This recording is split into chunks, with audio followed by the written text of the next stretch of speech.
Graça e paz, irmãos. Amém. O que é milagre para você? Se fosse para você definir milagre, como você definiria? Responda primeiro para você. O que você definiria? O que é milagre para você? Para uma pessoa que está com câncer, um milagre é a cura do câncer. Para uma pessoa que está com uma dívida no banco e ela não tem condição de pagar, para ela é um milagre aquele problema ou aquela dívida ser solucionada. Para uma pessoa que está com enxaqueca, aquela enfermidade ou aquela dor passar ou ela ser retirada, para ela é um milagre. Mas também para um filho que está nas drogas e ele sai daquele lugar, para aquela família também é um milagre. Muitas vezes nós colocamos milagre como aquelas coisas extraordinárias. Mas você já parou para meditar que o milagre pode ser o ar que você respira também? Você pode pensar que o milagre também é aquilo que você levantou hoje e pôde abraçar uma pessoa, pôde conversar com uma pessoa, isso também é um milagre? Você já parou também para pensar que o milagre é que você venceu mais um ano, que passou uma pandemia? No Brasil, aproximadamente 700 mil pessoas foram ceifadas, mas você está aqui. Já parou para pensar que isso também é um milagre? E a definição de milagre dentro da nossa fé cristã, nós sempre limitamos a um sobrenatural. Mas o milagre é muito mais do que o sobrenatural. Quando você começa a ver que o milagre também está nas pequenas coisas, você pode ter uma perspectiva ou uma caminhada cristã de uma maneira diferente. Se você olhar na Bíblia de Gênesis e Apocalipse, você vai vendo milagres acontecendo. Milagres e pós-milagres acontecendo. Coisas que para muitos é algo do outro mundo, mas que para Jesus, para os profetas, para aqueles que tinham um relacionamento ou uma vida diária com o céu, eram coisas normais, naturais. Eu não sei se você compreendeu. Para aqueles que fazem parte do céu, o milagre não é o extraordinário. O milagre é o ordinário. O milagre é algo que acontece diariamente, constantemente na vida daqueles que creem. E eu quero falar hoje sobre a espera de um milagre. Esses dias atrás aqui, a Edna está aqui na frente. Muito feliz por você estar aqui, Edna. Tem que congregar, né? Falei que Praia Preta que eu ia lá na sua casa, ia falar sobre essa importância de congregar, nem precisei. Ela veio mesmo, porque a Edna passou por um verdadeiro milagre. Dentro da medicina, o médico disse para ela que ela não tinha nem 4% de possibilidade de vida. Mas Deus, na sua maneira, do seu jeito, como Ele quis fazer, ela está aqui, respirando, levantando a mão, adorando a Jesus, e que vai ainda produzir muitos frutos para o reino de Deus. Mas o que é hoje o seu milagre? Eu coloquei o título dessa mensagem, A Espera do Milagre. Que milagre você precisa hoje? Você tem coragem de falar para Deus que milagre você deseja alcançar? Porque eu dei uma pequena introdução falando o conceito de milagre. Porque dentro daquilo que eu coloco diante de Deus, é que eu realmente vou caminhar. Se você perguntar para um vascaíno, eu não falei comigo mesmo que eu não ia brincar, né? Mas eu vou falar. Se você falar para um vascaíno se ele vai para a segunda divisão novamente ou não, ele está à espera de um milagre. Eu tentei, mas não teve jeito, né? Então, nessa noite eu quero compartilhar com você sobre atitudes que você deve ter enquanto você espera o seu milagre. Algumas atitudes que todos nós, independente do tamanho do milagre que você espera, independente daquilo que você almeja alcançar, do que você sabe, está trabalhando isso aí. Eu quero falar algumas atitudes. E nossa meditação vai basear lá em Marcos, capítulo 9. Vamos colocar no telão, versículo 27. Pega a sua Bíblia aí, por favor. Marcos, capítulo 9.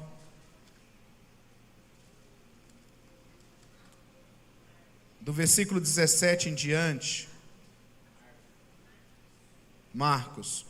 Versículo 17 diz assim, 9, 17 em diante. E um da multidão respondendo disse: Mestre, trouxe-te meu filho, que tem um espírito,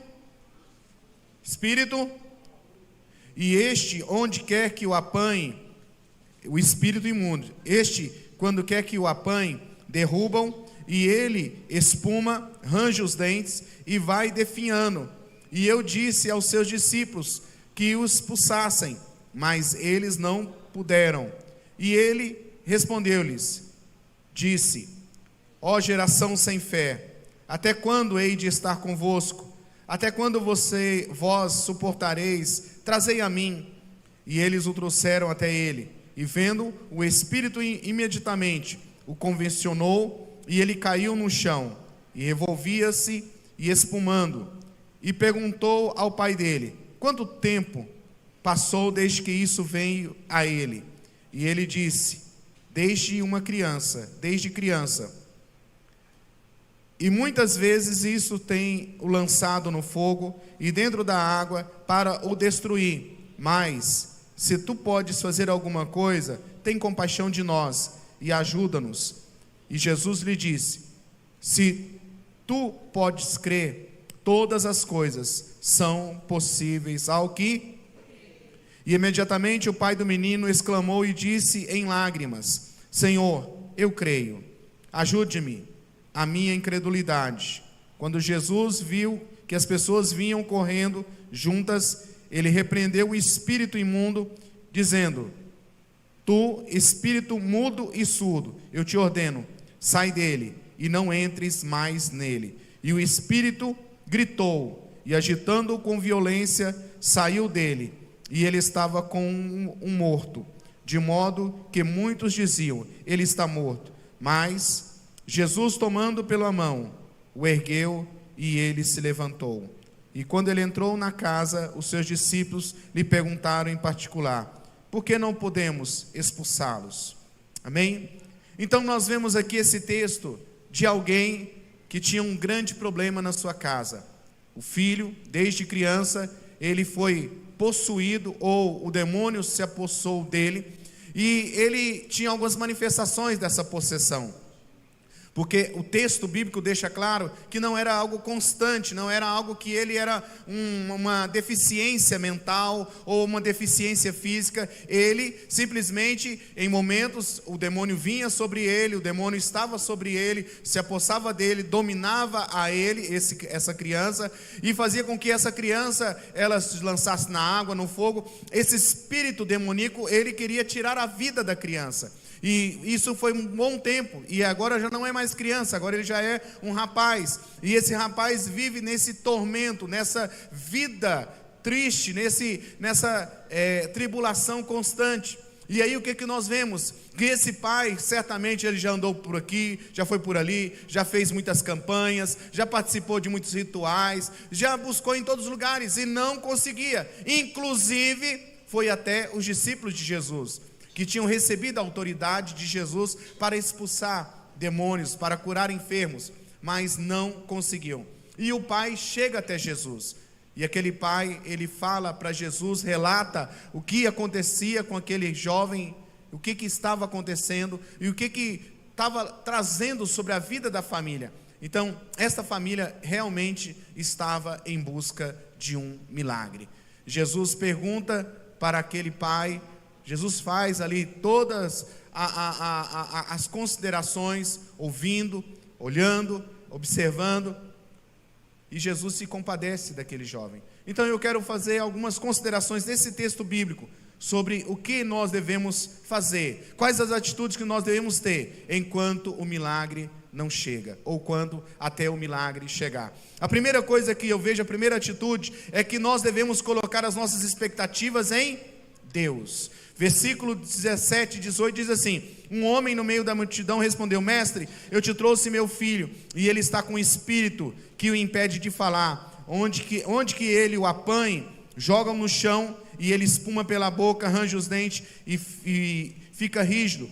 Pedi aos seus discípulos que expulsasse, mas o espírito, eles não o conseguiram. Pedi que expulsasse o espírito, mas eles não conseguiram. Sabe, irmãos, nós vemos aqui, como eu disse, esse homem, ele buscou em muitos lugares a sua resposta, o seu milagre, mas ele não buscou até então no lugar certo.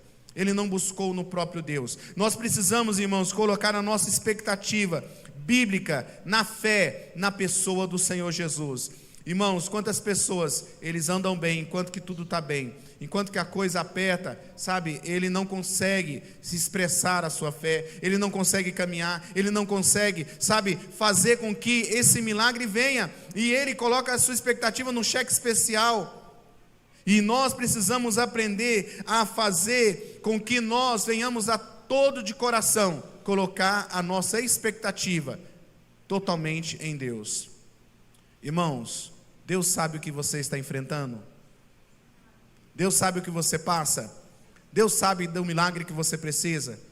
Agora, você espera que Ele venha solucionar esse milagre, que Ele venha dar as alternativas? Nós costumamos fazer piadinhas no meio gospel, no meio evangélico, que o irmão tal vai na irmã do coque, no profeta tal, e por aí vai. E nós vemos que muitas pessoas, elas não estão buscando em Deus a resposta, mas elas estão esperando a sua expectativa nos seres humanos, nas pessoas, e não em Deus. O próprio pai aqui, ele viu que aqueles que estavam andando com Jesus poderia solucionar o problema dele, colocando expectativa em pessoas. Irmãos, não coloque fé nos seus recursos, não coloque fé nos recursos dos outros, não coloque fé simplesmente na igreja ou nas pessoas. Coloque a sua fé totalmente em Jesus, na palavra dele, que é fiel e eficaz.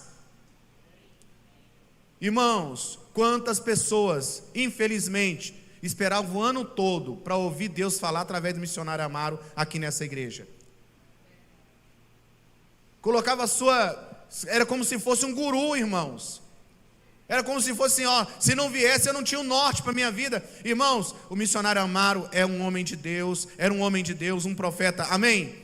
E quanto muitos outros por aí são, mas nós não podemos nos guiar, colocar as nossas expectativas, colocar o nosso futuro na voz de pessoas que dizem isso e isso e aquilo. Nós precisamos ouvir a voz de Deus, nós precisamos ouvir o que Deus fala conosco. Irmãos, nós estamos acostumados a tanto terceirizar as coisas, que estamos fazendo isso também na fé. Eu acho que se o fulano tal não pregar, não tem unção. Eu acho que se o ciclano tal não orar, não vai acontecer milagre. Irmãos, a bênção de Deus está disponível a todo aquele que busca a Deus, aquele que se prostra a Ele, aquele que coloca a sua expectativa nele, aquele que busca Ele de todo o seu coração. Onde está a sua expectativa? Muitas vezes nós queremos os aplausos das pessoas. Irmãos, nós não podemos depender dos aplausos das pessoas. Nós precisamos esperar totalmente e depender do aplauso de Deus, da aprovação de Deus, do milagre dele.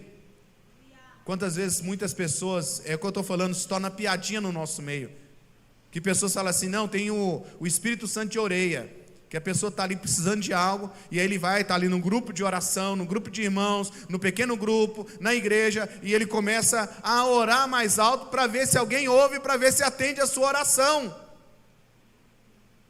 Ele não está colocando em Deus a sua expectativa, ele está colocando que alguém ouça a oração, e ele fala assim, Deus, tem misericórdia, eu estou precisando, lá em casa está faltando a carne, está faltando isso, está faltando aquilo, e Deus, olha aqui, Deus, o sapato está furado, Deus, e mostrando para o pessoal que o sapato está furado. Então a expectativa não está em Deus, a expectativa está no que alguém pode fazer, e enquanto eu ou você, ou qualquer um de nós que estivermos aqui, ou em casa, estiver com a nossa expectativa em Deus, nós vamos nos frustrar. Mas quando nós colocamos a nossa expectativa em Deus, não haverá frustração, porque Deus, Ele tem o milagre certo, na hora certa, da maneira certa, do jeito que Ele quiser fazer, e se Ele não fizer, está tudo bem. Por quê? Porque nós não dependemos de milagre para viver, nós dependemos de Deus para viver. Então a primeira coisa que eu preciso aprender para esse milagre até chegar, o que eu devo ter? Eu devo estar com as minhas expectativas totalmente em Deus. Você pode dizer isso para você mesmo? As minhas expectativas, todas elas, precisam estar em Deus. Escute o que a palavra diz para mim e para você. Se vocês, apesar de serem maus, sabem dar boas coisas aos seus filhos, quanto mais o Pai de vocês, que está nos céus, dará coisas boas aos que lhe pedirem. Mateus 7:11. Então, aquele que pede ao seu pai. Irmãos, nós somos pais, muitas vezes, a Bíblia não mente, nós somos maus, somos limitados, nós somos circunstanciais e erramos. Agora, o nosso Pai Celestial, se você pedir para Ele, Ele sabe o que você precisa, Ele sabe o que eu preciso, e Ele vai dar o que nós necessitamos. Quem está comigo? Outro texto que eu quero ler com você, o salmista afirmou assim: Salmo 41, esperei com paciência no Senhor, e Ele se inclinou para mim, e ouviu o meu. Você já viu que tem gente que só ora em grupo? Você já viu que tem gente que só fica aleluiado se tiver num grupo de oração? Mas ele não consegue ficar aleluiado no seu quarto, ele não consegue ficar aleluiado no seu carro. Porque é aquilo que eu estou falando, irmãos, nós precisamos realmente nos voltar para a presença de Deus, para um relacionamento com Deus, sabendo que Ele nos ouve em todo o tempo. Entra no teu quarto no secreto, fecha a tua porta, fala com o seu pai, e o seu pai te responderá no secreto. Não é problema orar em grupo, amém? A Bíblia fala sobre orar em grupo. Não há problema orar num cenáculo. Tem gente que às vezes, não, eu não vou num cenáculo porque isso é religiosidade. Religiosidade é a sua, que fica colocando normas e termos como que Deus deve agir. Religiosidade sou eu, achar que não precisa orar, e que Deus sabe tudo. Tem gente por aí que fica falando, não, está tudo determinado, está tudo feito, está tudo escrito. Irmãos, isso é outra coisa, não é fé. A Bíblia diz que nós devemos orar, a Bíblia diz que nós devemos bater, a Bíblia diz que nós devemos buscar, a Bíblia diz que nós devemos chorar diante de situações, diante de Deus. Isso é bíblico, mas toda a nossa expectativa, ela precisa estar em Deus. Segunda atitude que eu devo ter: supere as oposições naturais. Marcos 9:18 diz assim: onde quer que o apanhe, joga no chão, ele espuma pela boca, range os dentes e fica rígido. Pedi aos seus discípulos que expulsassem o espírito, mas eles não conseguiram. Aquele homem poderia muito bem naquele momento, ele foi lá pedir para os queridinhos de Jesus, aqueles que inclinavam o peito inclinavam a cabeça no peito de Jesus, pedir lá para aquele que andou sobre as águas, mas nada aconteceu. Sabe o que aquele homem podia fazer? Ir embora. Se eu pedir para os discípulos de Jesus e nada aconteceu, eu vou embora. Mas aquele homem, ele viu que havia mais um obstáculo, mais uma oposição, mas ele não desistiu. Ele poderia simplesmente parar e falar assim: não tem jeito mesmo, é o meu karma, é minha sina, é minha cruz. Se fosse evangélico, ia falar: é minha cruz. Mas aquele homem não desistiu. Meu irmão, não desista, não desista. Vem as oposições naturais, circunstanciais, mas eu e você precisamos ter, diante de fracassos, diante de situações, diante de qualquer situação que nós estamos vendo na nossa frente, nós precisamos ter esperança e vencer todos os obstáculos, sabendo que Deus está olhando as nossas atitudes. Deus está olhando. A Bíblia diz que ele estava orando, ficou lá, voltou, e o pessoal dormindo. Ele volta e por aí vai. Nós vemos que muitas vezes, irmãos, Jesus está vendo a nossa atitude diante daquilo que Ele coloca diante de nós. E muitas vezes nós desistimos. Talvez você nunca tenha pensou em desistir. Eu já pensei muitas vezes em desistir de muitas coisas.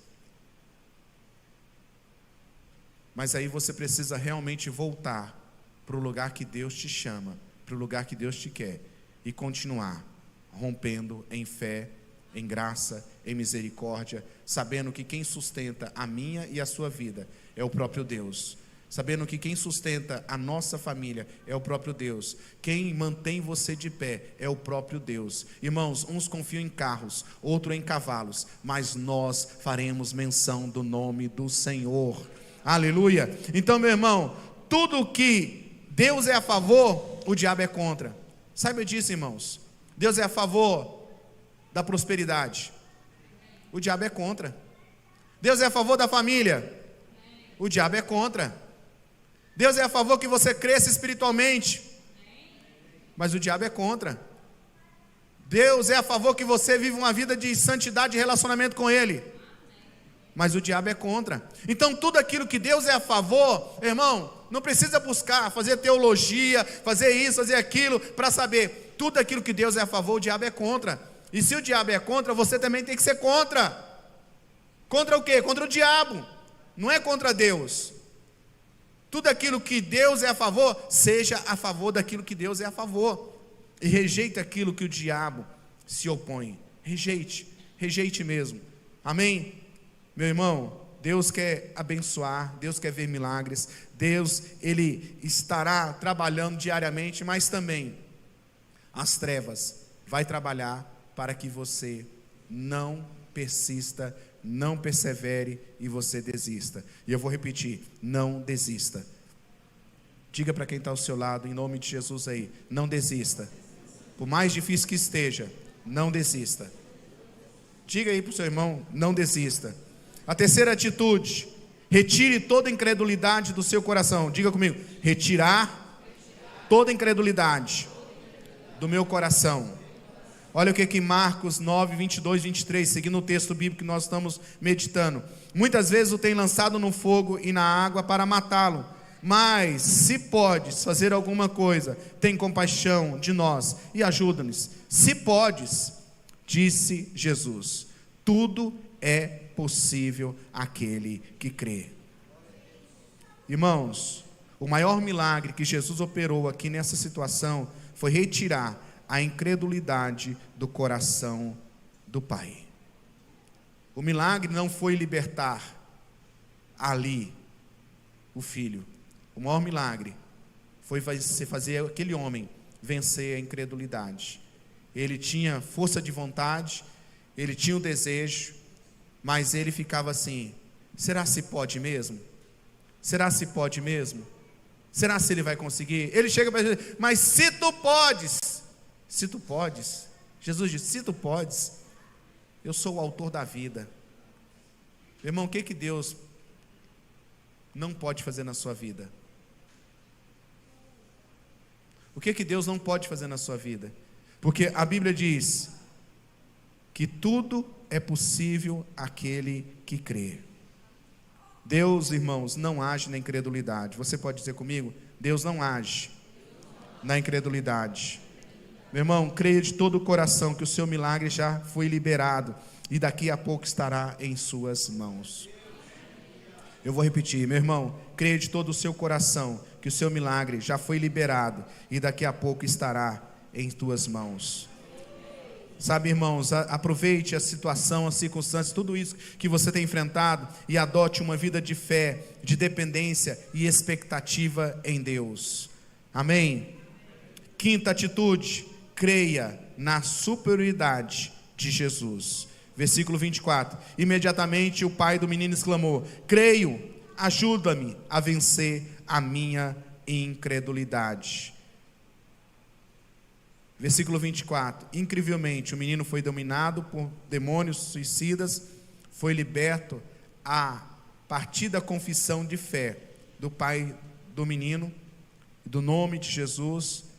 E aí, irmãos, nós precisamos de todo o coração crer que o nome de Jesus é mais poderoso do que qualquer coisa. O nome de Jesus é mais poderoso que a palavra de câncer, é mais poderoso que a palavra de falência. Eu acho que você não está entendendo. O nome de Jesus é mais poderoso que a palavra de câncer, que a palavra de falência, que a palavra de orfandade, que a palavra de vício, que a palavra de traição, que a palavra de ofensa, que a palavra de cansaço, que a palavra de dívida, que a palavra de perseguição, que a palavra de abuso, que a palavra de luto, que o desafio inédito, que o nome de Jesus é superior à palavra de depressão. Irmãos, pode chegar qualquer palavra sobre a sua vida falando assim, não há jeito, o nome de Jesus é superior a qualquer palavra que pode chegar para você. Quem dá um ponto final na sua vida, quem determina, quem faz tudo, é o nome de Jesus. Irmãos, entre na atmosfera do milagre. Entre na atmosfera do céu. Entre na atmosfera do que aquilo que Deus quer fazer. Vivemos na geração de Laodiceia. Antes da volta de Jesus, já está profetizado que a geração de Laodiceia, ela seria uma das marcas da volta de Jesus. O que é a geração de Laodiceia, pastor? É aquela geração que não é quente e não é fria.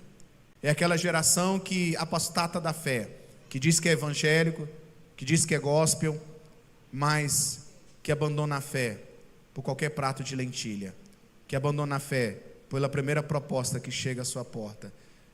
Nós precisamos de uma geração, irmãos, precisamos de pessoas que não estão nesse contexto, porque Jesus, ele fala claramente nas escrituras lá em Marcos, que quando ele voltar, encontrará fé na terra?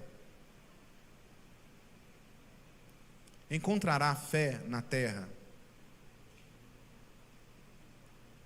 Porque muitos de nós, irmãos, estamos vivendo incredulidade. Não estamos nem na esperança de milagres. Tem muita gente que está jogando a toalha para o Brasil. O Brasil é do Senhor Jesus. Tem muita gente, irmãos, jogando a toalha para a família. Tem muita gente jogando a toalha para a enfermidade. Irmãos, é tempo de você colocar toda a sua esperança, toda a sua expectativa no Deus que manda na sua vida, que você serve, que você tem experiências diárias com Ele, e você sabe que Ele é vivo. O Deus a quem você serve, o Jesus a quem você serve, não é um Jesus histórico, mas é um Jesus vivo, é um Jesus que está presente. Quantas vezes, irmãos, pessoas têm grandes experiências com Deus, e aí passa algum tempo, e ele esquece daquelas experiências, e ele começa a entrar por um caminho de credulidade, e ele não consegue mais ver o cuidado de Deus em todas as coisas. Irmãos, todos nós estamos sujeitos a isso, e todos nós precisamos vencer esse espírito de incredulidade, porque a incredulidade, ela nos afasta do milagre de Deus. Quantos creem que Deus está aqui? Quantos creem que Deus está aqui? Como que Deus está aqui? Dentro de você por meio do Espírito Santo, te ajudando, fortalecendo, te dando direção, orientando, colocando temor, e fazendo com que você creia em milagres. Deus continua fazendo milagres. Deus continua fazendo milagres. Deus continua fazendo milagres. Você crê nisso? Deus continua a transformar água em vinho. Deus continua transformando água em vinho. Deus continua transformando pessoas. Deus continua transformando situações, mas enquanto a minha expectativa estiver nos homens, enquanto eu estiver caminhando numa caminhada de incredulidade, enquanto eu realmente não vencer todos os obstáculos, eu não vou conseguir viver uma vida de milagres, porque é essa vida de milagres que Deus quer que eu e você venhamos a viver. Se você precisa de um milagre, espera por um milagre, se coloque de pé neste momento.